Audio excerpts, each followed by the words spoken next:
കഴിഞ്ഞ കുറച്ച് മാസങ്ങളായി അമേരിക്ക ഇന്ത്യ ബന്ധം പരസ്പര വിശ്വാസവുമായി ബന്ധപ്പെട്ട ഗുരുതരമായ പ്രതിസന്ധിയിൽ കുരുങ്ങിയിരിക്കുകയാണ്. താരിഫ് നയം, റഷ്യയുമായുള്ള ഇന്ത്യയുടെ പ്രത്യേക ബന്ധം, പാകിസ്ഥാനുമായുള്ള ഇന്ത്യയുടെ അതിർത്തി സംഘർഷങ്ങളോടുള്ള അമേരിക്കൻ ഭരണകൂടത്തിന്റെ സമീപനം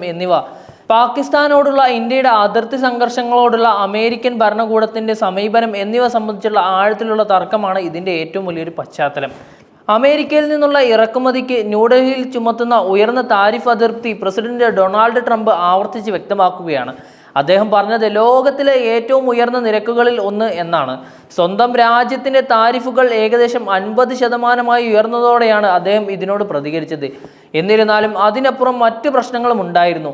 റഷ്യയുമായി അടുത്ത ബന്ധം പുലർത്തുകയും റഷ്യൻ അസംസ്കൃത എണ്ണയുടെ ഏറ്റവും വലിയ ഉപഭോക്താവായി കണക്കാക്കപ്പെടുകയും ചെയ്യുന്ന ഇന്ത്യ ട്രംപിന്റെ വാക്കാലുള്ള കഠിനമായ ആക്രമണത്തിന് വിധേയമായിരിക്കുകയാണ്. റഷ്യയുടെയും ഇന്ത്യയുടെയും സമ്പദ് വ്യവസ്ഥകളെ മൃതസമ്പദ് വ്യവസ്ഥകൾ എന്നാണ് അദ്ദേഹം വിശേഷിപ്പിച്ചത്. അവ പരസ്പരം ഉന്മൂലനം ചെയ്യുന്നു എന്നും അവകാശപ്പെടുകയാണ്. കൂടാതെ അവരുടെ വ്യാപാരം യുക്രൈനെതിരായ മോസ്കോയുടെ യുദ്ധതന്ത്രത്തിന് ഇന്ധനം നൽകുന്നുവെന്നും അദ്ദേഹം ആരോപിക്കുകയാണ്. പ്രധാനമന്ത്രി നരേന്ദ്രമോദി യുക്രൈനിൽ മൃതിയടഞ്ഞവരെ ശ്രദ്ധിക്കുന്നില്ല എന്ന് പോലും ട്രംപ് പറയുന്നുണ്ടായിരുന്നു.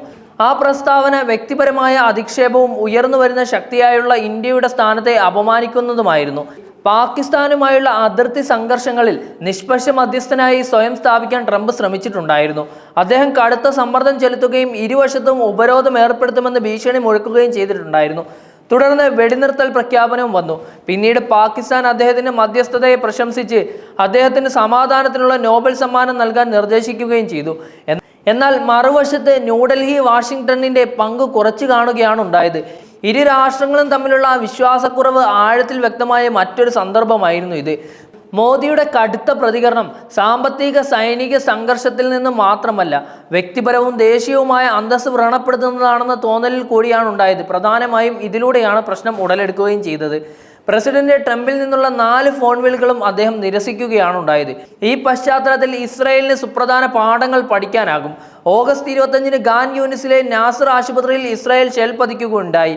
മാധ്യമപ്രവർത്തകരുൾപ്പെടെ 20 പേർ കൊല്ലപ്പെടുകയും ചെയ്തു.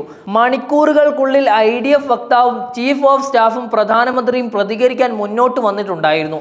നിരപരാധികളായ സാധാരണക്കാരെ ഉപദ്രവിച്ചതിന് IDF വക്താവ് ഇംഗ്ലീഷിൽ ക്ഷമാപണം നടത്തുകയും ചെയ്തു. അടിയന്തരമായ അന്വേഷണം ഉണ്ടാകുമെന്ന് ഇസ്രായേൽ ചീഫ് ഓഫ് സ്റ്റാഫ് പ്രഖ്യാപിക്കുകയും ചെയ്തിട്ടുണ്ടായിരുന്നു. ഇസ്രായേൽ പ്രധാനമന്ത്രി സംഭവത്തെ വേദനാജനകം എന്ന് വിശേഷിപ്പിക്കുകയും ചെയ്തിട്ടുണ്ടായിരുന്നു. സമഗ്രമായ അന്വേഷണം നടത്തുമെന്നും ഇപ്പോൾ പ്രഖ്യാപനം വരികയാണ്. ഈ 3 പ്രസ്താവനകളും അന്താരാഷ്ട്ര തലത്തിൽ ഉയരുന്ന പൊതുജനാഭിപ്രായത്തെ ശാന്തമാക്കാനുള്ള ആഗ്രഹം മാത്രമായിരുന്നില്ല. സംഭവത്തിന്റെ അനന്തര ഫലങ്ങളെക്കുറിച്ചുള്ള ഗൗരവകരമായ ആശങ്കയും ഒരുപക്ഷെ പരിഭ്രാന്തിയും പ്രകടിപ്പിക്കുന്നത് കൂടിയായിരുന്നു. നേതാക്കൾ അവരുടെ പ്രവർത്തനങ്ങളിലൂടെ നിരപരാധികളായ പൗരന്മാരുടെ ജീവഹാനിക്ക് ഉത്തരവാദിത്തം ഏറ്റെടുക്കാനുള്ള സന്ദേശമാണ് കൈമാറിയത്. അന്താരാഷ്ട്ര നിയമത്തിന്റെ കാര്യത്തിൽ അപകടകരമായ മാതൃക സൃഷ്ടിക്കുന്ന സന്ദേശമായിരുന്നു ഇത്. പിന്നീട് നടന്ന സംഭവങ്ങൾ വെളിപ്പെടുത്തിയതുപോലെ യാഥാർത്ഥ്യം ഏറെ സങ്കീർണമായിരുന്നു. മരണമടഞ്ഞവരിൽ പലരും ഹമാസിന്റെ ഭാഗമായിരുന്നു. എന്നിരുന്നാൽ പൂർണ്ണമായും വിവരങ്ങൾ കാത്തിരിക്കുന്നതിന് പകരം ഉത്തരവാദിത്തം സ്വീകരിക്കുന്നതിനായുള്ള സന്ദേശം ഇസ്രായേൽ പ്രചരിപ്പിക്കുകയായിരുന്നു. അത് രാജ്യത്തിന്റെ നയതന്ത്രപരവും നിയമപരവുമായ നിലയെ ദുർബലപ്പെടുത്തുന്നതാണ്. ഇവിടെയാണ് നാം മോദിയുടെ മാതൃകയിലേക്ക് മടങ്ങേണ്ടത്. ട്രംപിൽ നിന്ന് വാക്കാൽ അത്ഭുതമായ ആക്രമണങ്ങൾ നേരിട്ട മോഡി ക്ഷമാപണം നടത്താൻ തിടുക്കം കാട്ടിയിട്ടില്ല. പകരം രാഷ്ട്രീയത്തിന്റെ അന്തസ്സ് ഉയർത്തിപ്പിടിച്ചുകൊണ്ട് ശാന്തമായി പ്രതികരിക്കാൻ അദ്ദേഹം തീരുമാനിക്കുകയായിരുന്നു. അദ്ദേഹത്തിന്റെ സമീപനം കടുപ്പമേറിയതായി തോന്നിയേക്കാം, പക്ഷേ അത് നൽകുന്ന വ്യക്തമായ സന്ദേശമാണ്.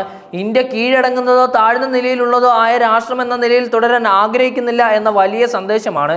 നേരെ മറിച്ച് ഖാൻ യൂനിസ് സംഭവത്തിൽ ഇസ്രായേൽ അമിതമായ സുതാര്യതയും ഉത്കണ്ഠയും പ്രകടിപ്പിക്കുന്ന പ്രവണതയാണ് കാണിച്ചത്. ഇത് താൽക്കാലിക നാശനഷ്ടങ്ങൾ കുറയ്ക്കാൻ ലക്ഷ്യമിട്ടുള്ള സമീപനമായിരിക്കാം. എന്നാൽ ഈ നിലപാട് തന്ത്രപ്രധാനമായ ദീർഘകാല താൽപ്പര്യങ്ങൾക്ക് കോട്ടമുണ്ടാക്കുകയും ചെയ്യും. ദുഷ്കരവും സങ്കീർണവുമായ സാഹചര്യങ്ങൾ നേരിടുമ്പോൾ പോലും ഒരു രാഷ്ട്രം അതിൻ്റെ അന്തസ്സ് കാത്തു സൂക്ഷിക്കണം എന്നതാണ് ഇതിൻ്റെ സംക്ഷിപ്തം. ഉത്തരവാദിത്തം ഏറ്റെടുക്കുന്നതിൽ തിടുക്കം കാണിക്കുന്നത് ബലഹീനതയായി വ്യാഖ്യാനിക്കപ്പെടാം. എതിരാളികൾ അത് ചൂഷണം ചെയ്യുകയും ചെയ്യാം. അത്തരം നിമിഷങ്ങളിൽ സൂക്ഷ്മമായി സംസാരിക്കുകയും സ്വന്തം സിദ്ധാന്തങ്ങളിൽ ഉറച്ചു നിൽക്കുകയും ചെയ്യേണ്ടത് അനിവാര്യമാണ്. ഇന്ത്യയിൽ നിന്ന് നമുക്ക് മനസ്സിലാകുന്നത് രാഷ്ട്രത്തിന്റെ അന്തസ്സ് ആഡംബരമല്ലെന്നും മറിച്ച് ദൂരവ്യാപക ഫലങ്ങൾ സൃഷ്ടിക്കുന്ന തന്ത്രപ്രധാനമായ ആസ്തിയാണെന്നുമാണ്. നിലനിൽപ്പും സുരക്ഷയും ഉറപ്പാക്കാൻ ഇസ്രായേൽ ആഗ്രഹിക്കുന്നുവെങ്കിൽ ലോകത്തിന് മുന്നിൽ ഉറച്ച പ്രതിരോധശേഷി പ്രകടമാക്കണം. അന്താരാഷ്ട്ര സമ്മർദ്ദം ശക്തമാകുമ്പോൾ പോലും ക്ഷമാപണം വൈകിപ്പിക്കേണ്ടതുണ്ട് എന്നതാണ് ഇതിന്റെ പ്രധാന അർത്ഥം.